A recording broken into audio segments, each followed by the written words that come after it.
నోరుందని ఇష్టం వచ్చినట్టు రెచ్చిపోయారు. అధికారం అండతో ఇష్టారాజ్యంగా చెలరేగిపోయారు.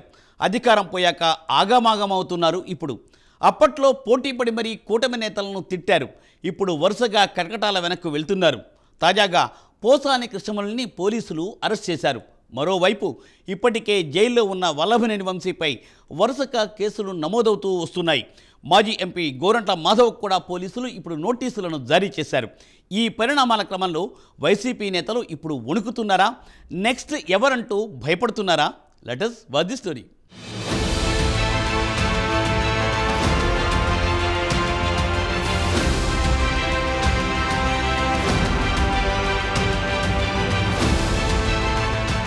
కర్మఫలం అనుభవించక తప్పదని అంటూ ఉంటారు. వైసీపీ నేతలకు ఇప్పుడు జరుగుతుంది అదే. గతంలో అధికారంలో ఉన్నప్పుడు కన్ను మిన్ను కానకుండా కూటమి నేతలపై రెచ్చిపోయారు. కుటుంబ సభ్యులను సైతం రాజకీయాల్లోకి లాగారు. మహిళలపై అనుచిత వ్యాఖ్యలు చేశారు. నోటికొచ్చినట్లు దుర్భాషలాడారు. జగన్ దృష్టిలో పడడానికి తిట్ల పురాణాలు ఎత్తుకున్నారు. ఈ క్రమంలో జనసేన అధినేత పవన్ కళ్యాణ్ చంద్రబాబు లోకేష్పై అభ్యంతరకరమైన భాష వాడడమే కాకుండా తమకు అనుకూలమైన సోషల్ మీడియాలో పోస్టులు కూడా పెట్టించారు. అధికారం శాశ్వతం అనుకున్నారు. తమకి ఇక ఎదురే లేదనుకున్నారు. ఇప్పుడు ఒక్కొక్కరు కటకటాల పాలవుతున్నారు.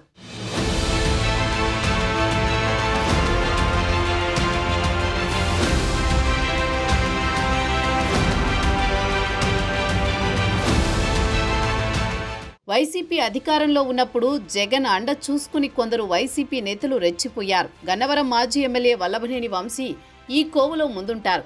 చంద్రబాబు భార్య భువనేశ్వరిపై అనుచిత వ్యాఖ్యలు చేశారు. అప్పట్లో అన్ని వర్గాల నుంచి తీవ్ర వ్యతిరేకత రావడంతో ఆ వ్యాఖ్యలను వెనక్కి తీసుకున్నారు.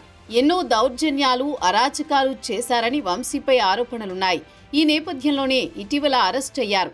ఇప్పుడు వంశీ చుట్టూ కేసుల ఉచ్చు బిగుస్తోంది. ఇప్పటికే పలు కేసులు ఆయనపై నమోదు కాగా తాజాగా మరో 3 కేసులు నమోదయ్యాయి. వరుస కేసులు నమోదు కావడంతో ఇప్పట్లో వంశీ బయటకొచ్చే పరిస్థితి లేదని రాజకీయ విశ్లేషకులు అంటున్నారు. వైసీపీ హయాంలో రెచ్చిపోయిన వైసీపీ నేతలను ఒక్కొక్కరిని పోలీసులు అరెస్ట్ చేస్తున్నారు. గత ప్రభుత్వంలోనే ఫిర్యాదులు చేసినా అప్పట్లో పోలీసులు పట్టించుకోలేదు. కూటమి ప్రభుత్వం రాగానే గత ఫిర్యాదులు ఆధారంగా కేసులు నమోదవుతున్నాయి. ఈ క్రమంలోనే వంశీపై కేసు నమోదైంది.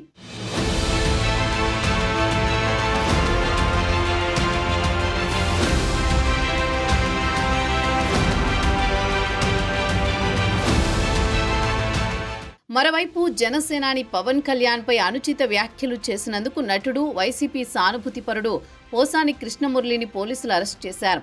వైసీపీ అధికారంలో ఉన్న సమయంలో పోసాని కృష్ణమురళి ఏపీఎఫ్టీవీ-డీసీ చైర్మన్గా పనిచేశారు. ఈ సమయంలో చంద్రబాబు, పవన్ కళ్యాణ్, నారా లోకేష్పై పోసాని అనుచిత వ్యాఖ్యలు చేశారనే ఆరోపణలు ఉన్నాయి. ఈ విషయమై గత ఏడాది నవంబర్లో ఆంధ్రప్రదేశ్ వ్యాప్తంగా పోసానిపై పలుచోట్ల కేసులు నమోదయ్యాయి. కులాల పేరుతో దూషించడం, ప్రజల్లో వర్గ విభేదాలు సృష్టించారని పోసానిపై కేసు నమోదైనట్టు సమాచారం.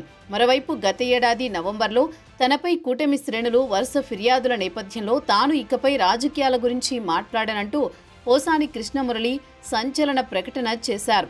జన్మలో రాజకీయాల గురించి మాట్లాడనని, రాజకీయాలకు దూరంగా ఉంటానంటూ అప్పట్లో ప్రకటించారు. అయినా చట్టం తన పని తాను చేసుకుపోయిందని రాజకీయ విశ్లేషకులు అంటుంటారు.